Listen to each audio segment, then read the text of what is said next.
Of all things Americans are, we are makers. With our strengths and our minds and spirit, we gather, we form, and we fashion. Makers and shapers and put-it-togetherers. We start young, finding out early in life what it's like to feel something grow and take shape beneath our hands. We start young and we stay young, modeling with careful pride the things we expect to endure for ourselves and for others. We build for use, and we build in fun, joining eyes and hands and brains into knowing teams that bring great dreams to life. A slender missile driven into space, reaching across the oceans and reaching for other worlds. As makers of today and shapers for tomorrow, we Americans seem to share an inborn understanding of how to go about making the things we want. Whether we're reaching for the moon, hobbying in the home, doing our part on a convenience to be enjoyed, or preparing a tasty tidbit, we're all of us makers. All of our different ways of making to the differing tastes of others are not all so very different after all. We make by moving materials, getting what we need in the right place to work with it.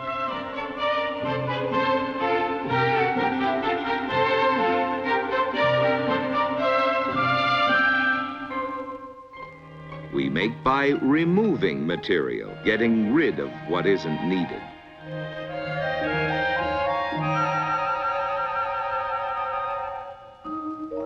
We make by shaping, just so. We make by adding material to material. We make by combining. And then by applying our finishing touches.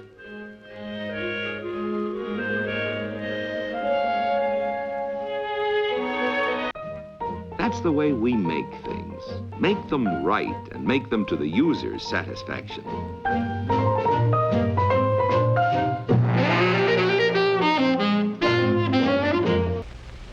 It is 1626.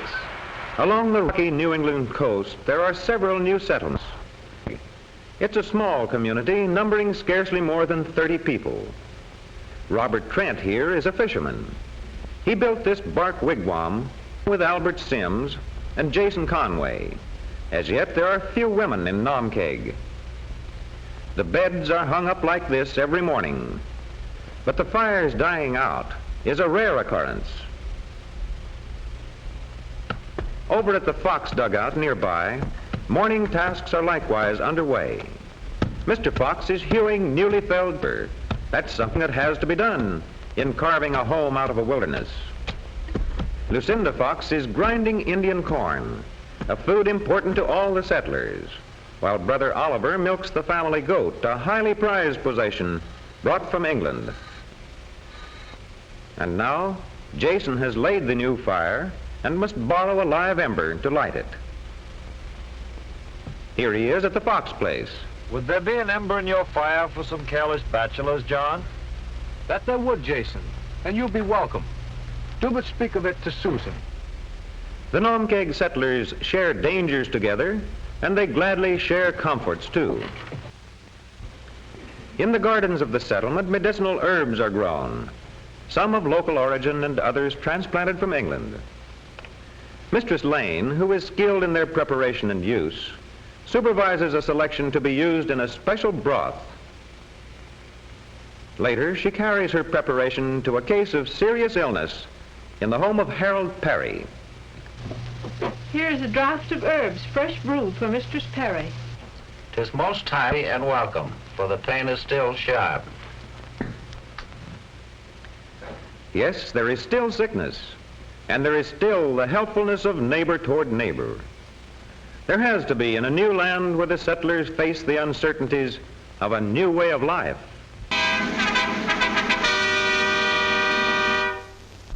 bug and half buggy is this novel streamlined car and touring trailer, owned and built by Angelo R. Novo. The motor has been moved back to the middle of the chassis, but driving and steering controls operate the same as in any other car. The trailer seats 4 persons and sleeps 3. A periscope over the driver's head serves as a rear vision mirror. He may call it streamlining, but it looks like a turtle to us.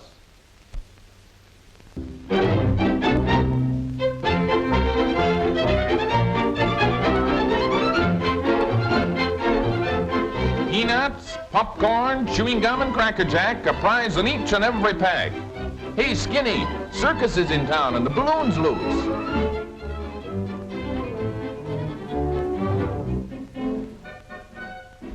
How's a fella gonna know they go around the streets playing with balloons? Looks like everybody is going to have some fun. One of the busiest corners in Miami Beach. 40,000 cars go whizzing by this intersection every 12 hours. What a place to pick for sailing a balloon. And there it goes with a small movie camera tagging along behind. Taking pictures usually isn't anything to get up in the air about. But tomorrow is school day for this officer. That makes a difference. High above the busy street intersection, this camera never fails to bring back all the lessons that are needed for dear old alma mater. A pull on the string starts the camera. Another jerk on the string stops it. The school bell rings for these traffic officers. It's an odd school with a new kind of geography lesson, but it's all part of a program to improve traffic conditions. Here's what the officers see on the screen at this novel safety school. Police and traffic engineers are able to study actual driving conditions at busy corners. Meanwhile, Betty, frantic at her uncle's danger, has undone her bonds and is starting for help in the crippled car.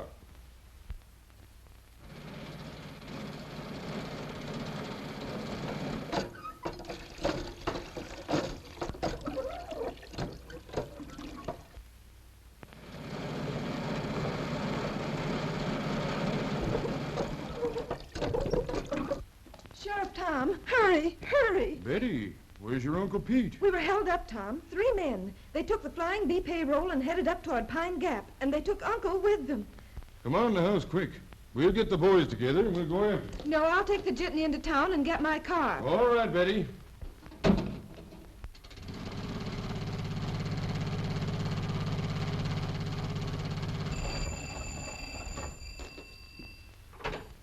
Hello? Ring up the boys, man. Tell them to meet me at Pine Creek Forks. The Flying Bee payroll's been robbed. Pete Belden's been kidnapped. Tell the boys to ride. Hey, George, where'd you put that ammunition? It's in your desk. Which drawer? The middle one. I declare, I'll never get these dishes done. Looks like a storm coming up, too. Hello, what is it? Is Fred there, Mrs. Jones? Chef rounded up a posse. I'll call him, May. He's out in the yard. Sending to Pine Creek Forks. Hurry, Sophie.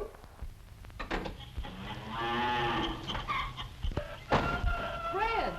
Oh, Fred! Hello! Posse, Fred. Sheriff wants you at Pine Creek Forks. They're riding. All right. Go, boss. Steady. Hey, Joe. We're saddling. Tom wants a posse. Something stirring, I reckon. All right, Fred. Better stop that windmill. We're on the storm. See you later, Ma. Be careful, Fred. Hello, May. They've gone. Have you got the other boys? Some of them. I'm calling the blacksmith now. Hello? Charlie, payroll robbery. Meet the sheriff at Pine Creek Forks. Pick up Bill and Frank on the way. I'm riding, Harry. Push that there wagon out of the way.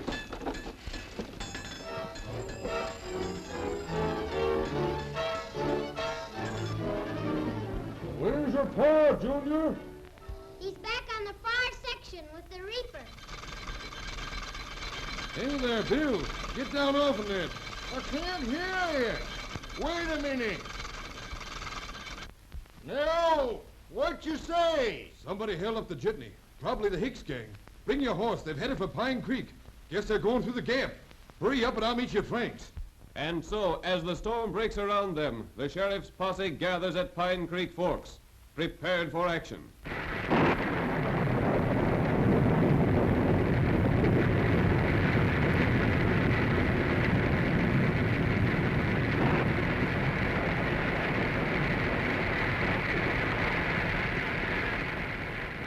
Men, Hicks and his gang have been around this country too long. We're going to clean them out, today. But we got to remember that old Pete Belland is with them, and we don't want him to get hurt. All right, boys, let's hit out.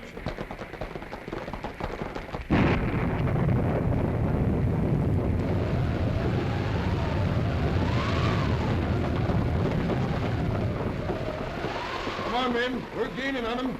They've seen us, Tom. Right, fellas. They probably have fresh horses at the creek.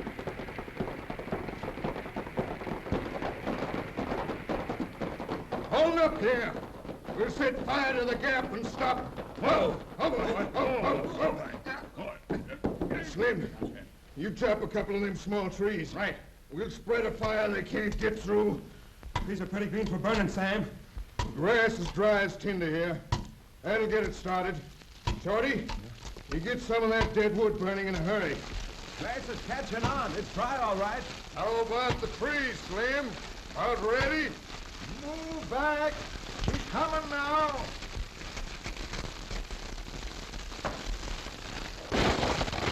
Got another one farther back. The posse's closing in on us.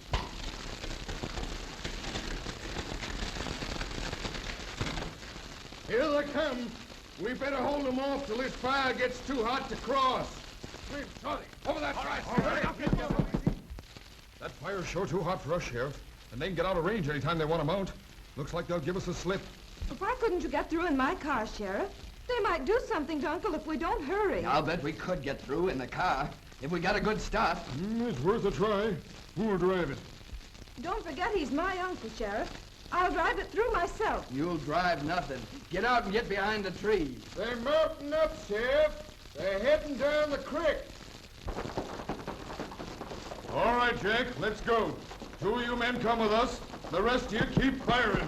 Slim, come on. Follow me. All right, forward. This way. Come on. All right, come on. Keep going, boys.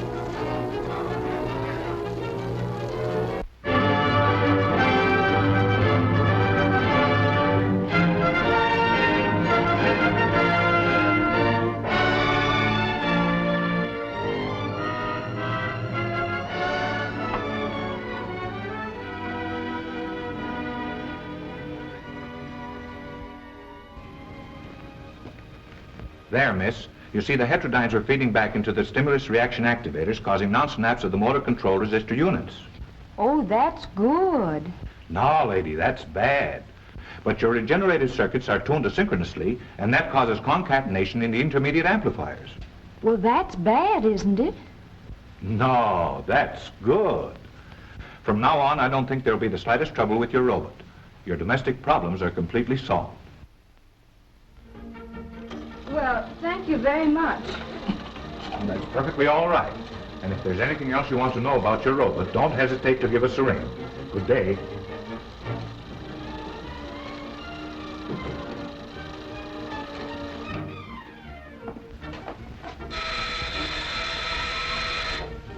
Rolo, answer the door.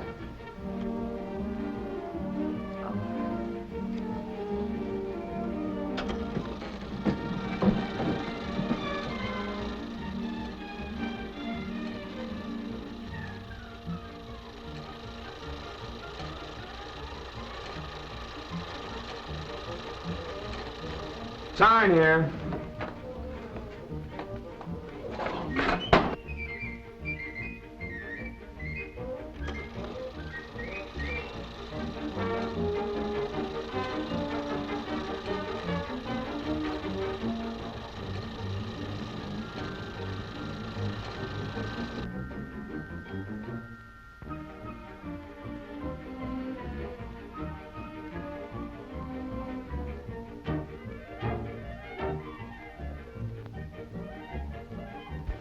Lars, Rolo, fix.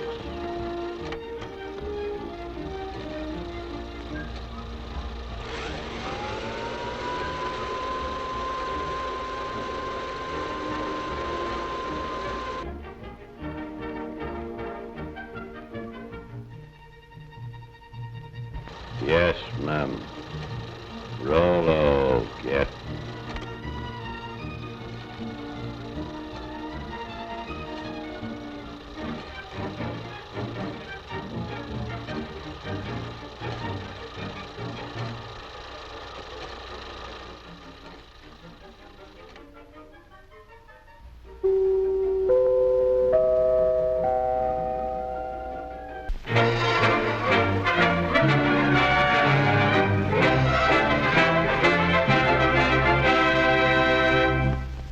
The 1936 National Championship Model Airplane Meet gets underway with all the thrills of real flying. 300 model airplane builders from all parts of the United States, Canada, France, and England, with models of just about every type of plane built anywhere in the world. A real gasoline engine, only one cylinder, however, but it has a real spark plug, and it sparks just like the big ones. It has to, for a perfect takeoff like this.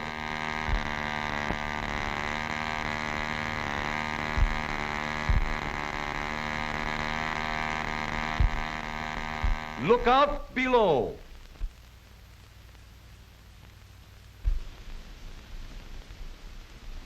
Not all the glory goes to the boys. This member of the fair sex built the entire plane herself. Here's the most exciting of all events, the endurance flight with the hardest of all takeoffs, rising from the ground. Time is clocked on each entry. A plane must keep within sight of the judges to remain in the contest. And after 30 to 40 minutes in the air, not many come back for a perfect landing like this. Uh-oh, almost too late.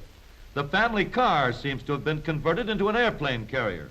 The boxes in the luggage compartment back of the rear seat aren't shoes or lunch, just the spare parts and repair department in case of a bad crash.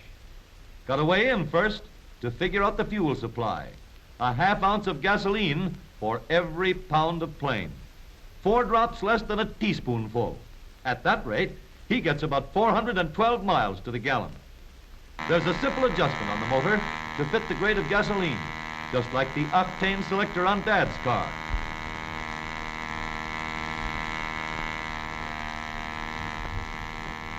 And now, after all this excitement, it looks like our little entry got off the course. At times like this, a contestant begins to believe his plane goes a bit too far. But all's well that ends well. Little Willie, Sammy, Johnny, Henry, Cuthbert, or whatever his name is, gets back his putt-putter all safe and sound.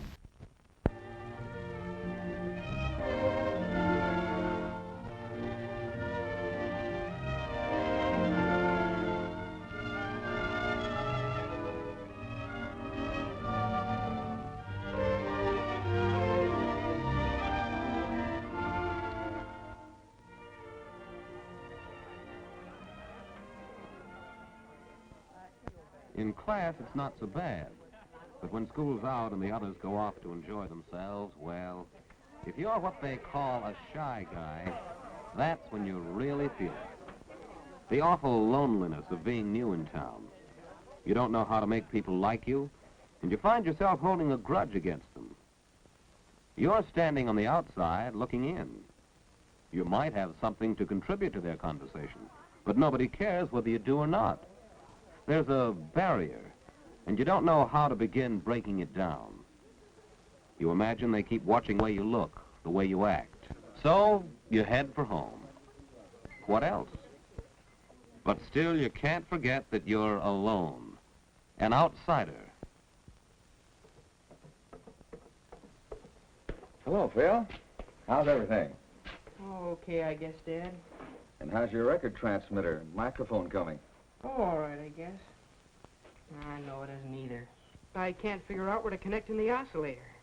I know I have to connect it into the amplifier, but where? It just doesn't fit in. Why not call the store and get more information? And by the way, how are things going in school?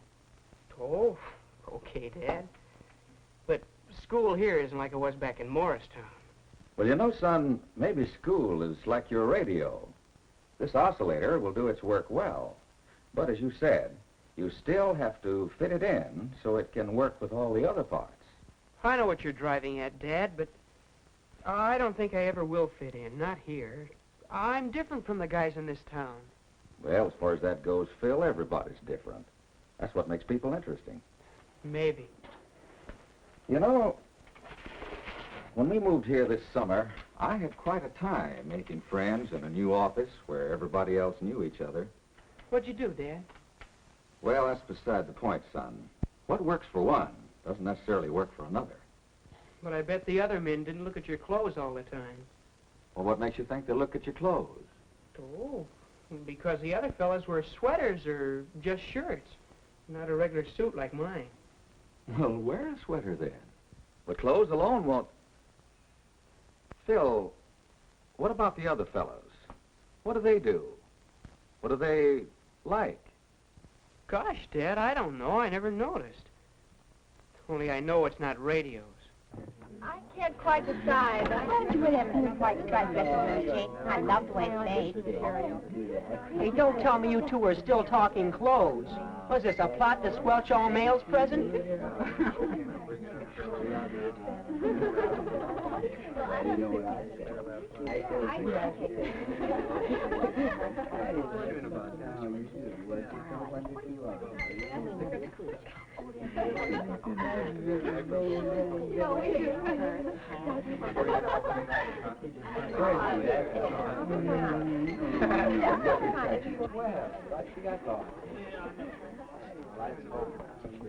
Oh, Phil, sit down. Make yourself at home. Oh, Chick, how are you? Pretty good. Come on, sit down. Hello, everybody. Okay. We men need some support to run down this girlie's chatter. Hey, you want them all, don't you? Yo, Bob. The topic under discussion is the mixer next Friday night at school. You're going, aren't you? I don't know, Chick. I haven't got a date yet. Well, grab yourself a girl and come along. It's not going to be a real party. Just the class getting together for some fun. I'd like to, Chick. Yeah, I sure would. Oh.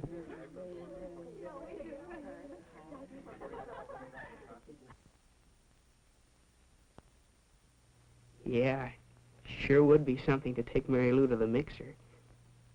Wonder if she already has a date.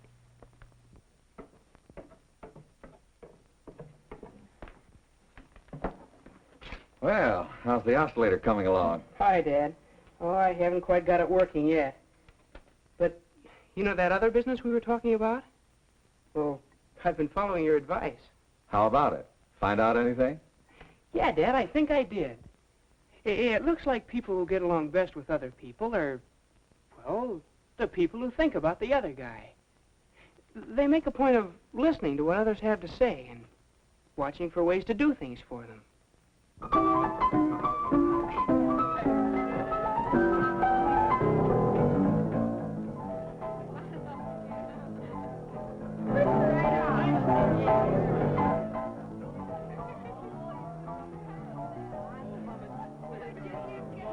Well, this is it.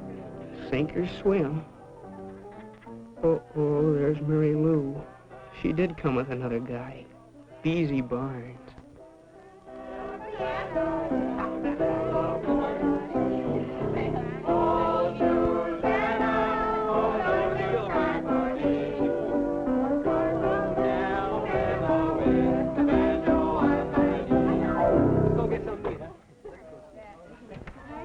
They're breaking up the piano gang. Look at Beezy, listening first to one boy, then another. It's funny the way people flock around a good listener. But what's this? They're talking about radios. It's right down your alley. They're asking Beezy about penny stock. You know the answer to that one. You could tell him. But she just to butt in.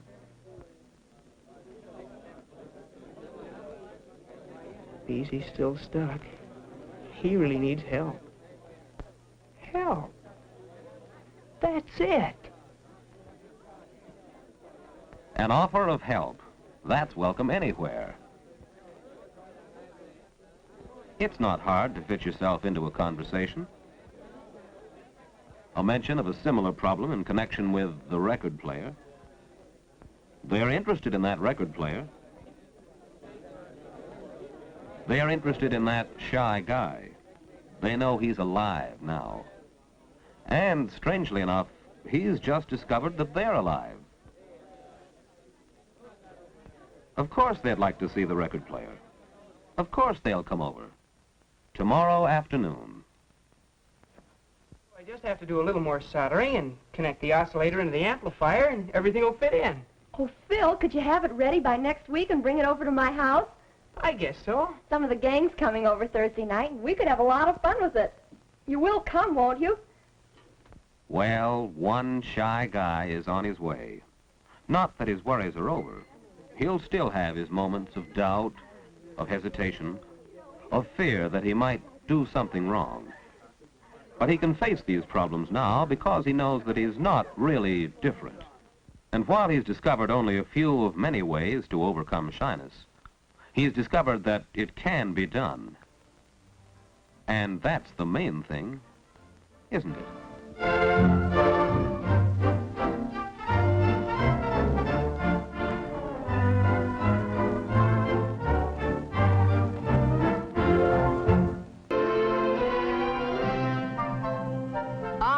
Hi. This your house? Yep. Could you tell me something? Sure, if I can. Where does this wire go? Well, you see, this is a telephone wire. And it's going to run from your house to the big cable on top of that pole. How come it's so big on the pole and so little down here? That cable's got about 100 wires inside of it, and each one of them connects to a phone in somebody's home or office. The cable then travels from pole to pole until it reaches our central office, where all the little wires are connected to switching equipment. The switching equipment completes the phone calls automatically, or sends them to the operator. Then your phones will be ready for service. That is, they will be as soon as I hook them up. Well, I'm on my way to the store. So long. So long, son. I'll have them hooked up by the time you get back. There's a lot of talk these days about what's wrong with the younger generation. So here's an item on the credit side. A group of 5 teenagers who have organized their own telephone company, put it together from surplus and junked equipment into a smoothly functioning network that serves 28 subscribers.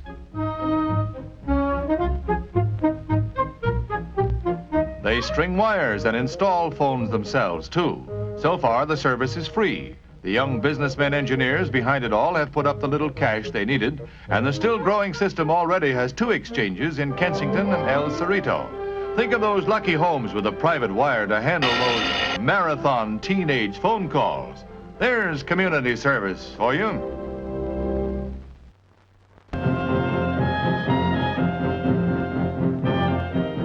At Mills College in Oakland, California, a revolutionary idea is in the making. Students of the new instruments and composer and designer Harry Parch create weird and unique music on cloud chamber bowls derived from atomic research and a kithara of 72 strings. The diamond marimba. This modern orchestra produces music in 43 tones instead of the usual 12.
This is one result of Parch's 30 years of search for the elusive tones that exist between the notes on a regular piano. That is the job that is being done for all of us by the American maker, producing by the millions, for the millions, to make life in America more enjoyable for us all. The grand job of the American maker.